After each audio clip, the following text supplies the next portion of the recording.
Hi friends, welcome back to my channel Kanmani Kudil கண்மணி. இது பார்த்திங்கன்னா பொங்கலுக்கு முன்னாடி வீக் பார்த்திங்கன்னா நகுலுக்கு ஸ்கூல் ஆனுவல் டே வச்சுருந்தாங்க. அதெல்லாம் முடிச்சுட்டு பொங்கல் லீவ் விட்டுட்டாங்க. ஆனுவல் டேயோடு சேர்த்து நல்லா ஊருக்கு போயிட்டு பொங்கல்லாம் செலிப்ரேட் பண்ணிவிட்டு ரிட்டன் திரும்ப பார்த்திங்கன்னா சென்னை கிளம்பியாச்சு. நைட்டு பார்த்திங்கன்னா கிளம்பிட்டோம். மண்டே சென்னை ரீச் ஆகிற மாதிரி கிளம்பியாச்சு. அங்கே பார்த்திங்க அப்படின்னா ஃபுல் டிராஃபிக் ஆகிடுச்சு. மண்டே மார்னிங் சென்னை ஃபுல்லாக பார்த்திங்கன்னா அந்த 2 டேஸ் ரொம்ப பீக்காக இருந்துச்சு. அந்த மார்னிங் எங்கே பார்த்தாலும் பார்த்திங்கன்னா டிராஃபிக்காக தான் இருந்துச்சு. அதுவும் பார்த்திங்கன்னா எங்களை ட்ராவல்ஸ் எல்லாம் பார்த்திங்கன்னா சென்னை தாம்பரத்துக்குள்ளேயெல்லாம் என்டரே ஆக விடலை. முன்னாடியே டிராஃபிக் போலீஸ் வந்து கண்ட்ரோல் பண்ணி முன்னாடியே எல்லாத்தையும் இறக்கி விட்டாங்க, தாம்பரம் போகிற சைடு எல்லாத்தையும். அதனால் அங்கே ஒரு இடத்துல இறக்கி விட்டுட்டு அங்கேருந்து நாங்கள் கேப் பிடிச்சி வீட்டுக்கு போகிற மாதிரி இருந்துச்சு. கேபும் பார்த்திங்கன்னா புக் ஆகவே இல்லை. அந்த டைமில் ரொம்ப நேரம் வெயிட் பண்ணி தான் புக் பண்ணோம். அதனால் நகுலுக்கு இன்றைக்கி ஸ்கூல் டைம் பார்த்திங்கன்னா ரொம்பவே பார்த்திங்கன்னா லேட் ஆகிடுச்சு. அதனால் நகுல் இன்றைக்கி லீவும் போட்டார். அதாவது திங்கட்கிழமை பொங்கல் முடிஞ்சு பார்த்திங்கன்னா வீட்டுக்கும் வந்துவிட்டோம். வீட்டுக்கு வரத்துக்கே பார்த்திங்கன்னா 9:30 ஆகிடுச்சு. வந்து பால் காய்ச்சி வச்சு ஆளுக்கு ஒரு டம்ளர் குடிச்சிட்டு சாதம் சூட வைக்கலான்ட்டு மதியத்துக்கு வச்சுட்டு காலையில் பார்த்திங்கன்னா உப்புமா ரவை இருந்தது. சரி உப்புமா கிளறலான்ட்டு உப்புமா கிளறி தான் இன்றைக்கி சாப்பிட்டோம். கூடவே சட்னி வச்சு சாப்பிட்டாச்சு. இது பார்த்திங்கன்னா அடுத்த நாள் மார்னிங் நகுல் ஸ்கூலுக்கு போகும்போது ஸ்நாக்ஸுக்கு பார்த்திங்கன்னா ராகி சேமியா செஞ்சுருந்தேன். ஸ்வீட் ராகி சேமியா. சாதமும் வச்சாச்சு. சாதத்துக்கு பார்த்திங்கன்னா ஊர்லேருந்து முருங்கைக்காவும் கத்திரிக்காய் இதெல்லாம் கொண்டு வந்திருந்தேன். அதனால் பார்த்திங்கன்னா கத்திரிக்காய் மசாலா செய்யலான்னு கத்திரிக்காய் மசாலா செஞ்சு வச்சுருக்கேன். கூடவே காலையில் சாப்பிட்றதுக்கு எக்கும் பார்த்திங்கன்னா வேக வச்சுட்டேன். உருளைக்கிழங்கும் கத்திரிக்காயும் போட்டு வச்சுருந்தேன். சாத்து கூட பிசைஞ்சு கொடுத்துட்டோம் அப்படின்னா லஞ்சுக்கு நகுல் வந்து சாப்பிட்டுக்குவார். இந்த கத்திரிக்காய் உருளைக்கிழங்கு மசாலா பார்த்திங்கன்னா ரொம்ப சூப்பராக இருந்துச்சு. மாவும் பார்த்திங்கன்னா காலையிலேயே வந்து மாவு எந்திரிச்சோன்னே அரிசியெலாம் ஊற வச்சுட்டேன். ஒரு 11 மணி வாக்கில் பார்த்திங்கன்னா அரைச்சி வச்சாச்சு. தோசைக்கு வேணுங்கிற மாவு மட்டும் தனியாக ஒரு பாத்திரத்தில் எடுத்துக்க போகிறேன். நல்லா பொங்கி புளிச்சு வந்துருச்சு.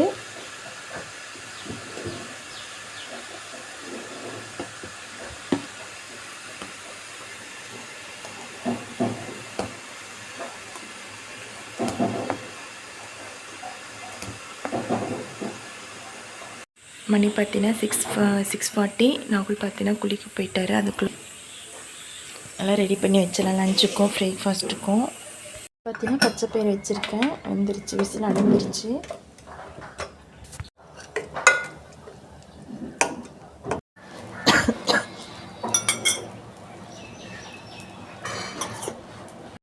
லாஸ்ட்டாக பார்த்திங்கன்னா பச்சை பயிருக்கு தாளிப்பு கொடுத்துடலாம். பச்சை பயிறு கடையில் ரெடி ஆகிடுச்சு. இப்போ ஒயிட் ரைஸில் போட்டு மிக்ஸ் பண்ணி வைக்கலாம். மிக்ஸ் பண்ணி லஞ்ச் பாக்ஸ் பார்த்திங்கன்னா பேக் பண்ணி கொடுத்துடலாம். இப்போ கத்திரிக்காய் உருளைக்கிழங்கு பொரியுமே ரெடி ஆகிடுச்சு. லாஸ்ட்டாக தேங்காய் துருவி ஆட் பண்ணி ஒரு கிளறிக்கலாம். இன்றைக்கி லஞ்சுக்கு பார்த்திங்கன்னா பச்சை பயிறு கடையல், உருளைக்கிழங்கு கத்திரிக்காய் போட்டு பொரியல், தேங்காய் போட்டு சாதமும் பார்த்திங்கன்னா ரெடி ஆகிடுச்சு. மாவு தோசைக்கு பார்த்திங்கன்னா மாவு எடுத்து வச்சுருக்கேன். இதில் பார்த்திங்கன்னா ரசம் இருக்குது. ஸ்நாக்ஸுக்கு பார்த்திங்கன்னா ராகி சேமியா பார்த்திங்கன்னா மார்னிங் சாப்பிட்றதுக்கு அவிச்சு வச்சுருக்கேன். எல்லாம் இப்போ கோல்டாக இருக்கிறதுனால பார்த்திங்கன்னா சுடுதண்ணி தான் ஸ்கூலுக்கு கொடுத்து அனுப்புகிறேன். கொஞ்சம் வெதுன்னு ஜீரகம் போட்டு கொதி வச்சுருக்கேன். நகுல் வந்தோடனே சாப்பிட்றதுக்கு தோசையும் போட்டு வச்சுட்டேன். நெக்ஸ்ட் டே ஸ்கூலுக்கு பச்சை பட்டாணி ஊற வச்சுருந்தேன் நைட்டே, ட்ரை பட்டாணி. அதை வந்து பிரியாணி செஞ்சிடலான்ட்டு தான் ரெடி பண்ணிகிட்ருக்கேன். இஞ்சி பூண்டு பேஸ்ட்டு அரைச்சி வச்சுருக்கேன். வெங்காயம் தக்காளியெல்லாம் கட் பண்ணி எடுத்து வச்சுருக்கேன். பாஸ்மதி ரைஸ் பார்த்திங்கன்னா ஒரு 20 மினிட்ஸ் ஊற வச்சுருக்கேன். பச்சை பட்டாணி தனியாக நான் வந்து 2 விசில் விட்டு வச்சுட்டேன். வெங்காயம் தக்காளியெல்லாம் வதக்கிட்டு காலிஃப்ளவரும் பச்சை பட்டாணியும் போட்டுட்டு ஊற வச்சுருக்கேன். பாஸ்மதி ரைஸும் பார்த்திங்கன்னா வாஷ் பண்ணிவிட்டு 1 டம்ளர் பாஸ்மதி ரைஸ்க்கு 1.25 டம்ளர் தண்ணி விடணும். இப்போ விசில் வரட்டும், ஒரு 2 விசில் வரட்டும். விசில் வந்துருச்சு. இப்போ ப்ரெஷர் அடங்கின பிறகு ஓப்பன் பண்ணி பார்க்கலாம். நல்லா சாஃப்டாக நல்லா உதிரியாக நல்லா வெந்து வந்திருக்கு. குக்கரில் சைடில் இருந்து இந்த மாதிரி எடுத்து விட்டோம் அப்படின்னா உடையாமல் நல்லா சாஃப்டாக நல்லா உதிரியாக கிடைக்கும். பட்டாணி வெஜிடபிள் பிரியாணி பார்த்திங்கன்னா ரெடி ஆகிடுச்சு. இது பார்த்திங்கன்னா இன்னொரு நாள் எடுத்து ஈவினிங் ஸ்நாக்ஸ் செய்யலான்ட்டு ரெடி பண்ணிகிட்ருக்கேன். என்னென்னு பார்த்திங்கன்னா உப்புட்டு கடலைப்பருப்பு போட்டு உப்புட்டு, ஊர் சைட்லலாம் பார்த்திங்கன்னா உப்புட்டுன்னு சொல்லுவாங்க, இங்கெல்லாம் பார்த்திங்கன்னா போலின்னு சொல்லுவாங்க. 1 கப் கடலைப்பருப்பு பார்த்திங்கன்னா 5-6 விசில் விட்டு எடுத்துக்கிட்டு நல்லா சாஃப்டாக வந்துருச்சு. இப்போ இது வந்து தண்ணியெல்லாம் இருத்துட்டு மத்தாலையும் நல்லா மசிச்சு விட்டோம் அப்படின்னா நல்லா மசிஞ்சு வந்துடும். சரி ஈவினிங் ஸ்நாக்ஸ் எதுவும் இல்லை அப்படின்னு சொல்லிட்டு தான் சரி இது செய்யலான்ட்டு தான் ரெடி பண்ணிகிட்ருக்கேன். 1 கப் கடலைப்பருப்புக்கு 1 கப் வெல்லம் எடுத்திருக்கேன். வெல்லம் நல்லா கரைஞ்ச பிறகு மசிச்சு வச்சுருக்கேன். கடலைப்பருப்பையும் அதையும் போட்டு நல்லா மிக்ஸ் பண்ணிக்கலாம். இது பார்த்திங்கன்னா ரொம்ப நல்ல ஒரு ஸ்நாக்ஸ் தான், குழந்தைங்களுக்குலாம் நல்லது, ப்ரோட்டீன் ரிச் ஸ்நாக்ஸ்ன்னு கூட சொல்லலாம். இப்போ நல்லா மிக்ஸ் பண்ணிக்கலாம். நல்லா மிக்ஸ் பண்ணி நல்லா கலந்து விட்டாச்சு. இப்போ நல்லா பார்த்திங்கன்னா நல்லா இந்த மாதிரி உருண்டை பண்ணி எடுத்து வச்சிடலாம். உருண்டை பண்ணிவிட்டு இதுக்கு மேல் மாவு பார்த்திங்கன்னா ரெடி பண்ணணும். மைதா மாவு தான் நான் வந்து யூஸ் பண்ணியிருக்கேன்.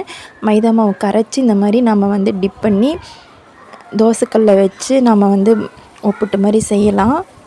அப்படி இல்லை அப்படின்னா டீப் ஃப்ரை ஆயிலில் போட்டு டீப் ஃப்ரை போட்டு கூட நம்ம பண்ணலாம். நான் பார்த்திங்கன்னா தோசைக்கல்லில் போட்டு தான் எடுத்துக்க போகிறேன். இப்போ எல்லா உருண்டையும் பார்த்திங்கன்னா இந்த மாதிரி மாவில் டிப் பண்ணி தோசைக்கல்லில் போட்டு எடுத்துட்டோம் அப்படின்னா ஸ்வீட்டான சாஃப்டான ஒப்புட்டு பார்த்திங்கன்னா ரெடி ஆகிடும். இது பார்த்திங்கன்னா ஸ்வீட்டான ஒரு ரெசிபினால பார்த்திங்கன்னா 2-3 நாள் கூட வச்சு சாப்பிட்லாம், சீக்கிரம் வந்து கெட்டு போகாது. இப்போ தோசைக்கல்லில் பார்த்திங்கன்னா ஒரு 3 வச்சு போட்டு எடுத்தோம் அப்படின்னா ஈஸியாக நம்ம வந்து ஒப்புட்டு ரெடி பண்ணிடலாம். மாவில் டிப் பண்ணி செய்யலாம், ஆயிலில் ஃப்ரை பண்ணி. அப்படி இல்லை அப்படின்னா அரிசி மாவு நம்ம இட்லி மாவு அரைப்போம் இல்லையா, அதில் வந்து அந்த மாவில் பார்த்திங்கன்னா டிப் பண்ணி வானலியில் ஆயில் விட்டு அதில் வந்து நம்ம வந்து பொரித்து எடுத்துக்கலாம். இப்போ பார்த்திங்கன்னா டேஸ்டியான உப்புட்டும் பார்த்திங்கன்னா ரெடி ஆகிடுச்சு. இதே அதுக்கு அடுத்த நாள் எடுத்த விலாக் பார்த்திங்கன்னா நான் ஸ்கூலுக்கு ஸ்நாக்ஸ் கொடுத்து விடலான்னு சொல்லிவிட்டு முட்டை இருந்தது, அதனால் பார்த்திங்கன்னா அதை வந்து முட்டை பணியாரமாக செஞ்சு கொடுத்துடலான்னு சொல்லிவிட்டு முட்டையை ஒரு பவுலில் போட்டு உடச்சி ஊற்றி உப்பு பெப்பர்லாம் போட்டு மிக்ஸ் பண்ணிவிட்டு பணியாரக்கல்லாம் ஆயில் விட்டு இந்த மாதிரி ஊற்றி எடுத்துக்க போகிறேன்.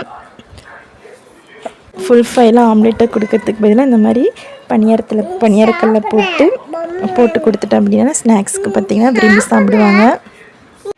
அன்றைக்கி ஸ்கூலுக்கு கொடுத்து விடுறதுக்கு லஞ்சுக்கு பார்த்திங்கன்னா கத்திரிக்காய் போட்டு பருப்பு சாம்பார், அது கூடவே பார்த்திங்கன்னா தோசை தான் கொடுத்து அனுப்பிச்சிருந்தேன். ஸ்நாக்ஸுக்கு பார்த்திங்கன்னா முட்டை பணியாரமும் ரெடி ஆயிடுச்சு, அதுவும் பேக் பண்ணிட போகிறேன். லஞ்சுக்கு கத்திரிக்காய் போட்ட பருப்பு சாம்பார் கூடவே பார்த்திங்கன்னா ஆனியன் ஊத்தாப்பம் தான் ரெடி பண்ணிகிட்ருக்கேன்.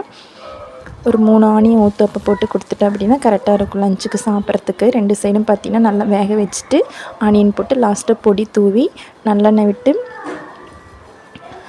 திருப்பி போட்டு கொடுத்துட்டோம் அப்படின்னா ஆனியன் ஊத்தாப்பமும் ரெடி ஆகிடுச்சு. இதுவும் பார்த்திங்கன்னா பேக் பண்ணிடலாம். நகுலும் பார்த்திங்கன்னா சாப்பிட்டு லஞ்சில் பேக் பண்ணி கொடுத்து அனுப்பிச்சாச்சு. வேனும் வந்துடுச்சு, கிளம்பிட்டார். இந்த எண்ணெய் பார்த்திங்கன்னா தேங்காய் எண்ணெய், நான் ஆல்ரெடி ஷார்ட்ஸில் போட்டிருப்பேன். இது பார்த்திங்கன்னா இந்த கிளைமேட்டுக்கு பார்த்திங்கன்னா பியூராக அந்த எண்ணெய் மாதிரி வரல, நம்மளுக்கு பார்த்திங்கன்னா நல்லா உறைஞ்சி போயிருக்கு. அவ்வளோ இந்த கிளைமேட் பார்த்திங்கன்னா அவ்வளோ கூலிங்காக இருக்குது. டே ஃபுல்லுமே இப்படி தாங்க இருக்குது. நல்லா வெயில் அடிச்சிருந்தது அப்படின்னா நல்லா கிளியராக கிடச்சிருக்கும் ஆயில். ஆனால் இந்த ஃபுல் டேவும் பார்த்திங்கன்னா இதே மாதிரி தாங்க இருக்குது. அந்த அளவுக்கு பார்த்திங்கன்னா இந்த கூலிங் கிளைமேட் இந்த எஃபெக்ட் பார்த்திங்கன்னா இங்கே அந்த மாதிரி தான் இருக்குது. இந்த 1 மந்த்தாகவே பார்த்திங்கன்னா இந்த கிளைமேட்டே பார்த்திங்கன்னா கூலிங்காக தான் இருக்குது. அதனால் தேங்காய் எண்ணெய் ஊற்றி வைக்கும் போதெல்லாம் பார்த்திங்கன்னா இந்த மாதிரி உறைஞ்சி போயிடுது. இந்த சென்னை வெயிலில் பார்த்திங்கன்னா இப்படி ஒரு கிளைமேட் வந்து டிஃப்ரெண்ட்டான ஒரு ஃபீலாக இருந்தது. Aishu rose milk